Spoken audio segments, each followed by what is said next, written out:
This is Volusia Today, a public information radio program brought to you by the County of Volusia. Here is Community Information Kevin Captain.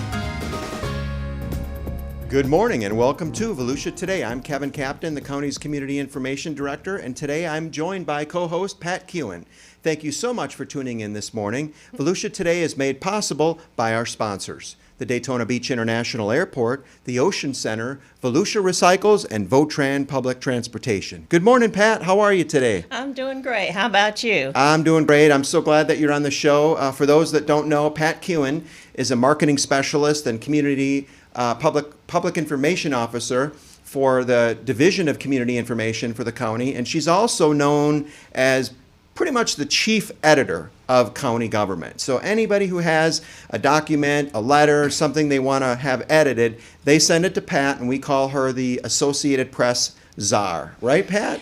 That's right. Yeah, some people call me the comma cop. I love it. Yeah, I also like to go after those inappropriate apostrophes and excessive capitalization, and that sometimes provokes some intense discussion among my coworkers. Yes, it does. We have lots of conversations about commas, for sure. I love it. But you know what? We all learn, and we become better writers and better speakers thanks to you being on the team. Well, thanks.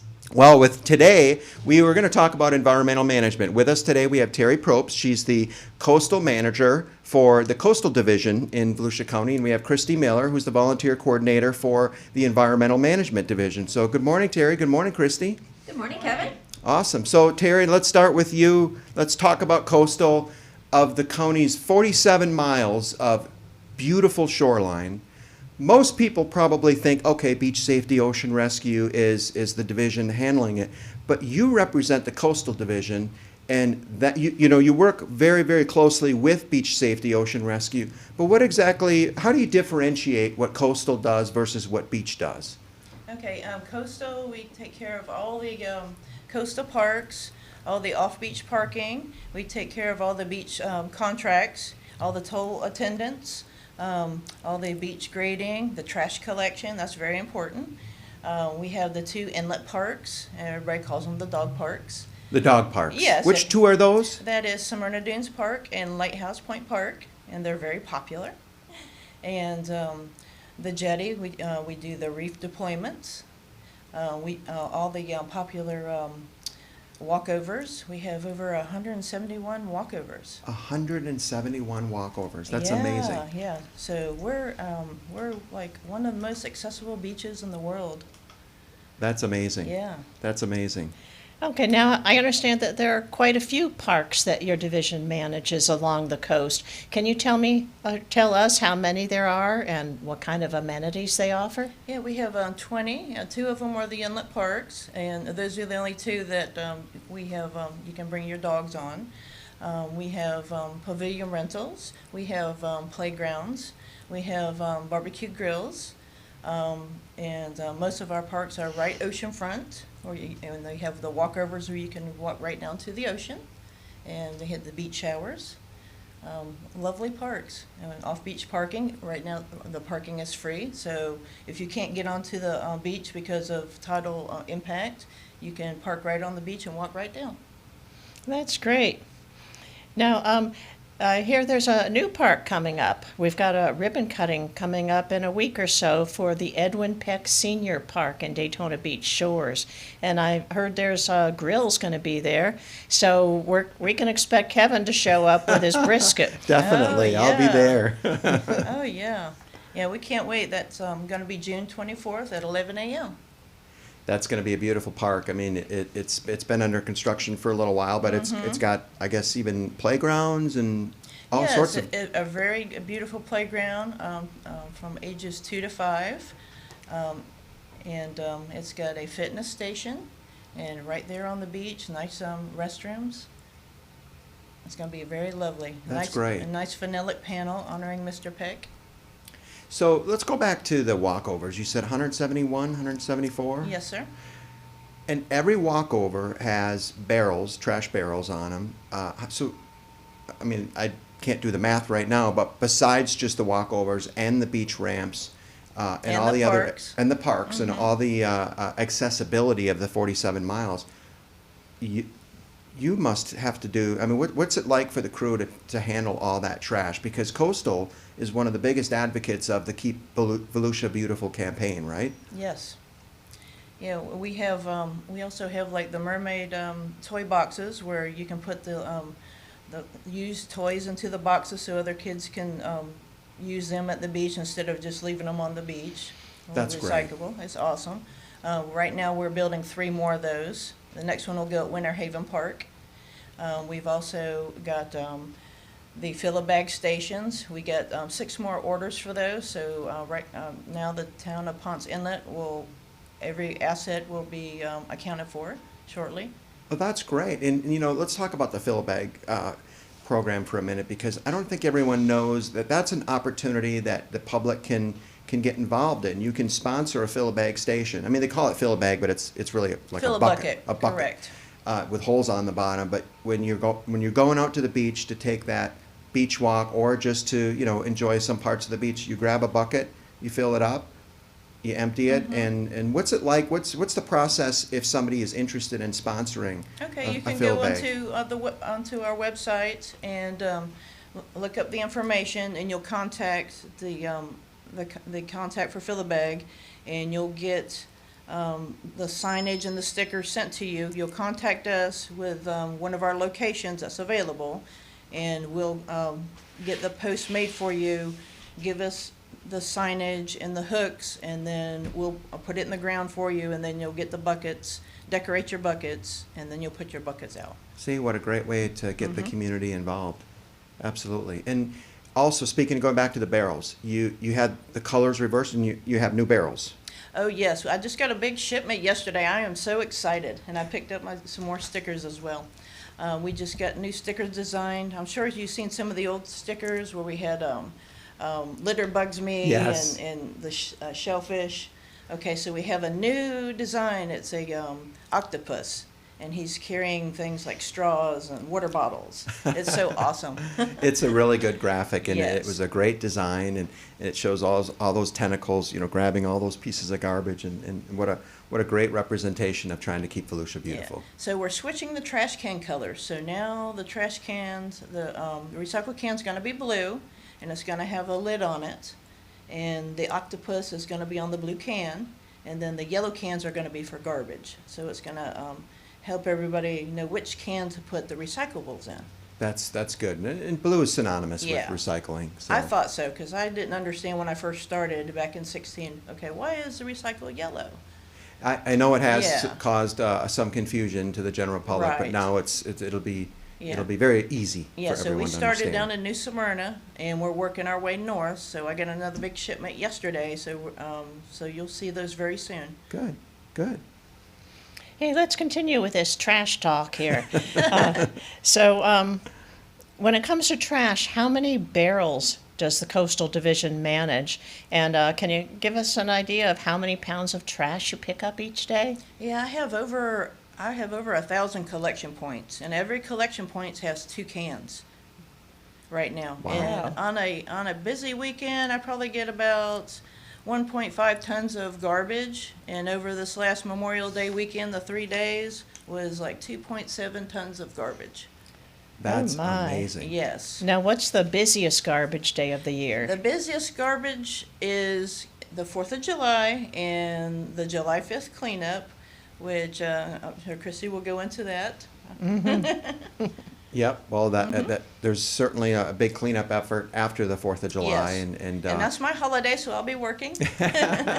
but you have extra staff, you have extra Yes. barrels, you have extra pickups. It's one thing to have extra barrels, but I think the more important thing is a normal pickup is on a typical walkover. How many times does the barrel get emptied?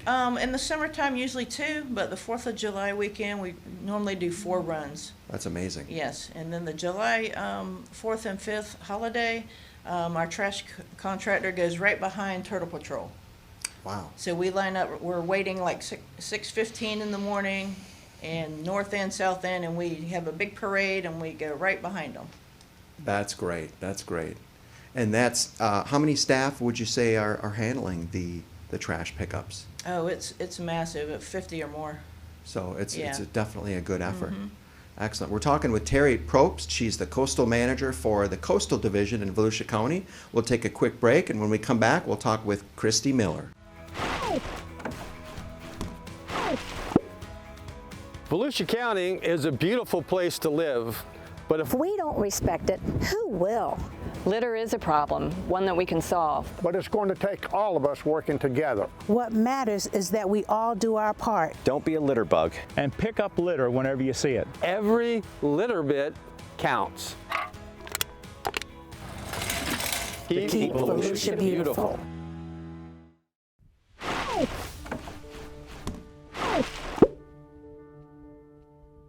Like the sign says, stash your trash. Whether ashore or afloat, in Volusia County, we want you to keep it clean. Make sure it's tied down in the boat.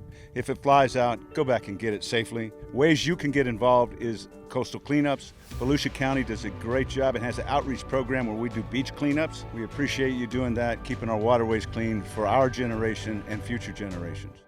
I'm Pat Kewen, along with Kevin Captain, and you're listening to Volusia Today, a public information program brought to you by the County of Volusia. Thanks, Pat. So with us now is Christie Miller. She's the volunteer coordinator for the Environmental Management Division of the county. Good morning, Christie. Good morning, Kevin.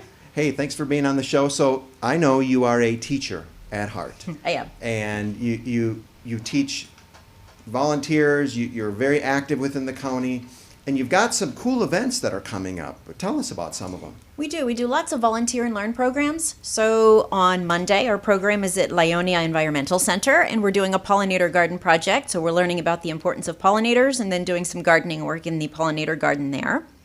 On Tuesday, we have a jetty cleanup, and we're going to be out on the jetty at Lighthouse Point Park and cleaning up the jetty and learning about entanglement and the risks of entanglement from fishing line with the wildlife that's there.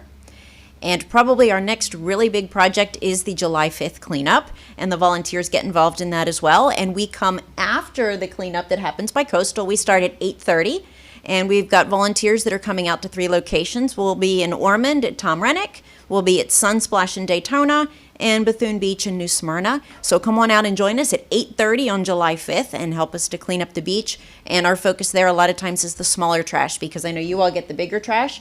But the small trash is just as important to pick up because that is an ingestion risk for wildlife, and it winds up back out in the ocean as microplastics later. So we come behind and get the small stuff. So come on out and join us on July 5th. We need lots of hands to do that work. So speaking of volunteers, who is your typical volunteer? And if somebody is interested to become a volunteer, how do they sign up? The volunteers, anybody in the community. So we have everything from high school students who are doing their Bright Future hours to seniors who are retired that want to give back to the community, and everybody in between. And to get involved, go to Volunteer Volusia. It's on the volusia.org website, and just put volunteer in the search box and you'll find out about us. And we'd love to have you come out and join us because we've got lots of fun projects. Excellent. Hey, that's great. Now, let's switch the topic a little bit and move on to the summertime fertilizer ban. It just started on June 1st, and I'm hoping you can tell us about the ban and why we should avoid using fertilizer. Absolutely, and this is the other part of educating that I do with my job is telling people about fertilizer, because you think about it as, I just want my yard to be green, so I'm going to put some fertilizer down. But starting June 1st, there's a ban on nitrogen and phosphorus fertilizer, and the reason for it is it's rainy season. And if you put fertilizer down during rainy season, everybody thinks, I'm going to water it in. No, you're not. You're going to water it off. And it just goes off of your yard, runs down the storm drain, and out into the waterways directly. And then if fertilizer gets into the waterways, it does what fertilizer does, and that is to make green things grow. And in the waterways, that's algae. So the fertilizer that you apply to your yard, if it runs off, goes into the waterways and creates algae blooms. And right now, we've got a lot of nitrogen and phosphorus in the waterways from fertilizer, so we do have increased algae. And that means we've got potential for fish kills, because that means there's less oxygen in the water. And then what also happens is that algae blocks the light. So the seagrass that's underneath needs the light to grow. So when you have algae in the water, the seagrass dies. And you may have heard about the problem that's happening out there with the lack of seagrasses, and that can be attributed directly to what happens in your yard with fertilizer. So by having the ban, we're helping to protect our waterways. We're helping to hopefully bring back those seagrasses, because the seagrasses are really important for the environment. They are the home to the young fish. If anybody out there likes to go fishing, you may have noticed a decline in fish populations lately. Well, there's no seagrass for the young fish to hide in. So that's a problem. And you may have also heard about the manatee starvation event that's happening out there. There's less seagrass for the manatees to eat, so they're starving. So we can actually trace back the problems with seagrass to fertilizers that happen in the yard no matter where you are in the county, because it all winds up in the waterway eventually. So the ban essentially is designed to protect our waterways no matter where you live by preventing nitrogen and phosphorus from running off into the waterways, so that we can not have fish kills, have lots of seagrass, and beautiful places to kayak and paddleboard and fish and all those recreational things that you like to do. Wow, that was a great explanation. Sure was. Thank you, Yeah. Christie. You're welcome. Okay, now this is all part of the Be Floridian Now program, and I see that pink flamingo popping up on social media. Can you tell us about that? Sure. The flamingo kind of represents the Florida yard, right? Everybody has a pink flamingo in their yard. And that's why the flamingo is part of Be Floridian Now. It's to remind you of what a Florida yard really is. Maybe besides the pink flamingo, the idea is to not fertilize during the ban and to select some other alternatives that are beneficial, like using native plants in your landscaping, because they don't need fertilizer and they can just grow without excess water or without fertilizer. So that's one other thing that we talk about a lot with the Be Floridian Now program, is how you can have a beautiful yard without doing anything to contaminate the environment. And the flamingo is just the reminder of our Florida yards. It's that symbol. And you know, I have noticed too that some of the flyers that the county designs with the flamingo on it, with the identity of the Be Floridian Now program, they're hanging up at some of the sort of box stores and Lowe's and Home Depot and Ace Hardwares and things, to remind the public that the fertilizer ban or the ordinance is in effect. But can you talk a little bit about specifically, you can still fertilize, but you have to have a specific type of like ratio or product, and it has something to do with the time duration at which the nitrogen is released, right? Right. So the ban is no nitrogen or phosphorus at all during the summer. But I know people still want to do things to make their yard green, so there are options. One option you can do is iron. Iron will green up your yard. So if the goal is green, you can use iron during the summer. So look for something that has iron only with no nitrogen or phosphorus. Depending on other issues, you can use potassium. Potassium is just an overall strengthener for the grass, so you can use that during the summer as well. Manganese, if you have a disease issue with the grass, manganese can help resolve that. So the main thing you want to do is find out if you're having a problem with your grass, find out what the problem is, maybe with the soil test, and then identify exactly what it needs, and that way you're not just putting all kinds of chemicals down, Sure. but you're treating the specific issue. So there are options that you can do during the summer besides nitrogen and phosphorus that can help it stay green and help it stay healthy. And then after the ban, there are options that you can do, and you want to do nitrogen that is slow release, which I think is what you were mentioning. Yes. And the idea behind slow release is that if you apply it in the spring, April is best, then it'll penetrate and gradually release throughout the summer, and it'll continue to provide nitrogen for your grass, but it won't run off because it's not water soluble.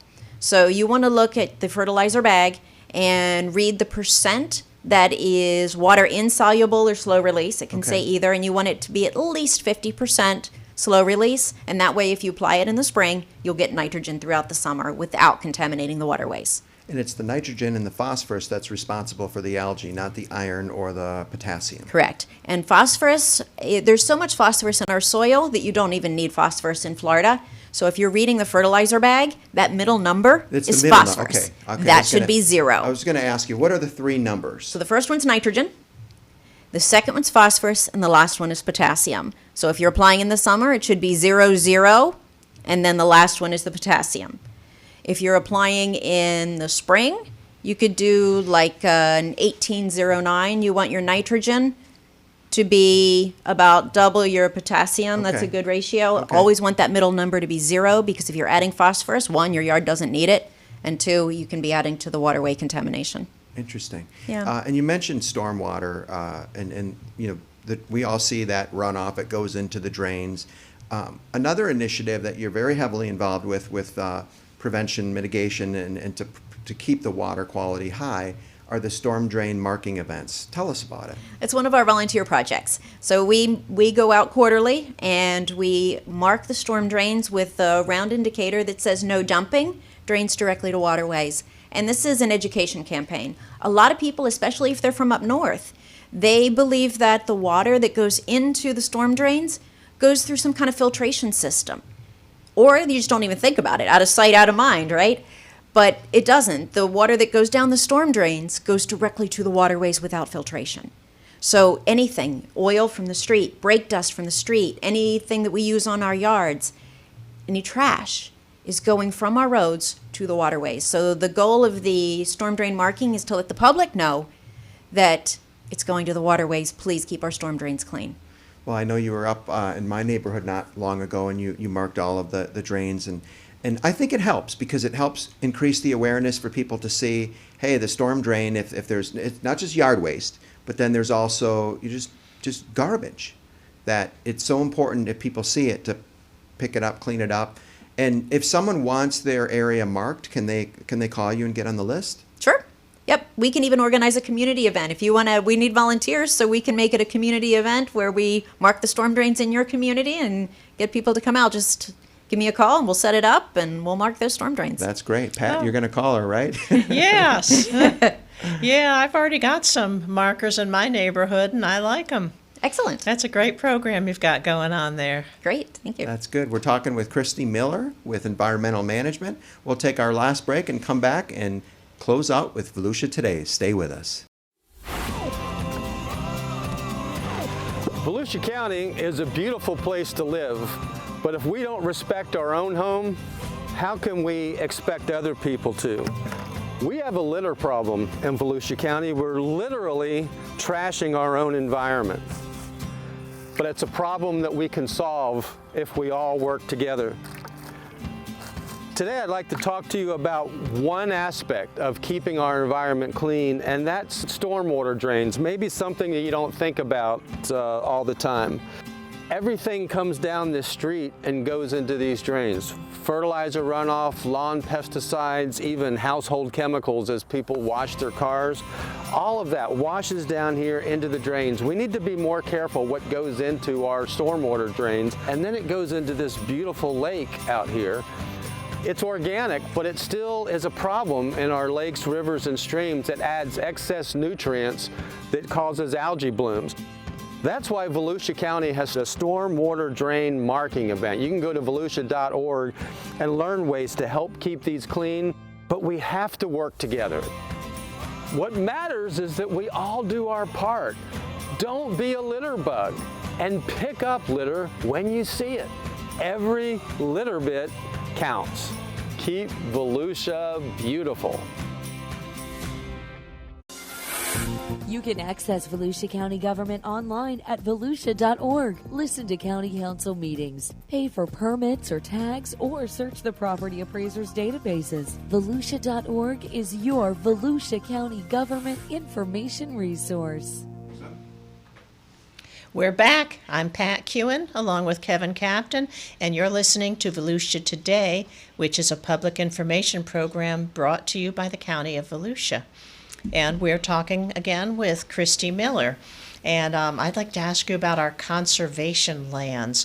I know we've got tens of thousands of acres throughout the county, and much of that is thanks to our Volusia Forever program, which has purchased those lands. And some of my favorites are Lionia Preserve and Deep Creek Preserve. Can you tell us more about those conservation lands? Sure. They're really important for Florida because they protect, one, water, and I'm always talking about saving water because it allows the water to percolate down, where so much of Florida is covered with concrete, that this is one area where the water can actually penetrate, and that's really important. And nobody thinks about the conservation lands and water conservation, but it is a big part of it, as well as a wildlife corridor for animals that they can travel safely from place to place through the conservation lands. And we also have a great program in Volusia County called Explore Volusia, where people can get out into the conservation lands and view them and experience them with hikes and biking and eco-buggy and all of those. And we have an Adopt a Trail program also in the conservation lands that you can adopt a trail and help to keep it clean and clear. So those are some of the things you can do, but the conservation lands are amazing. You mentioned two of my favorites. One of my other favorites is Hickory Bluff. And I like to go there either at dawn or dusk. They have a bat house out there, and you can see the bats come out, and it is amazing. Oh, wow. And they're right on the water. It's beautiful. There's a camping area there that you can make reservations and camp there as well. It's beautiful. Lyonia is one of my favorites because of the scrub jays, and you can see them there, as well as scrub oak in the DeLand area. So if you're in that area, you can go there to see scrub jays. If you're in the northern part of the county, head out to Lake George. And if you like eagles, that is the place to go. There are a lot of eagles out at Lake George. Right. So each of the different conservation areas has something that makes it really special. Deep Creek, I've seen the most animals there. I've seen deer, the Sherman's fox squirrel, and a river otter at Deep Creek. So Wow. the animals are amazing in these places. The trails are beautiful, and it's just a great way to get out in nature and enjoy. And most of the trails are open for biking, hiking, and equestrian. So it's great for people to get out in the conservation lands and really appreciate nature and unplug for a little bit. That's great, and that's the advantage you both have with working for the county. You're outdoors, and you're helping to make the county continue to look beautiful. In our last minute, let's quick ask Terri, what do you like about working for Volusia County? I do something different every day, and I love making things beautiful. And it's so easy to make things beautiful in these beautiful parks. That's awesome. And how long have you been with the county? This is my anniversary month, so I'm here 6 years now. Wow, the time flies. Yeah, it doesn't seem like it. Yeah, and you brought Darius with you here in the studio, and I think he's going to get a mic at the next show, right? Yes, he is. Excellent. And Christie, what do you like about working for Volusia County, and what do you do on your spare time? I love working with the volunteers. We've got some amazing volunteers. I meet great people who also care about the environment, so it's great to make the connection with other people who care about making a difference for the environment and going out to different places and doing those projects. In my spare time, I do more of the same. I volunteer in my spare time Do too. you really? At the Marine Science Center, I volunteer there on the weekends. Oh, that's great. Yeah. That's great. I think actually we have visitors in my family today, and they're actually going to go to the Marine Science Center today. So that's a great place, and there's a lot of new and exciting things happening there, and they just celebrated their 20th anniversary. Yes, they did. So that's great. Well, thank you both for being on the show today. Terri Propst, the Coastal Manager for the Coastal Division, and Christie Miller, who's the Volunteer Coordinator for the Environmental Management Division. You guys do a great job. And Darius Robinson, we're going to talk with you a little bit more about coastal parks next time. So with that, we'll close Volusia today. Thank you, everyone, for listening. Take care, stay safe, and help your neighbors. Have a great today.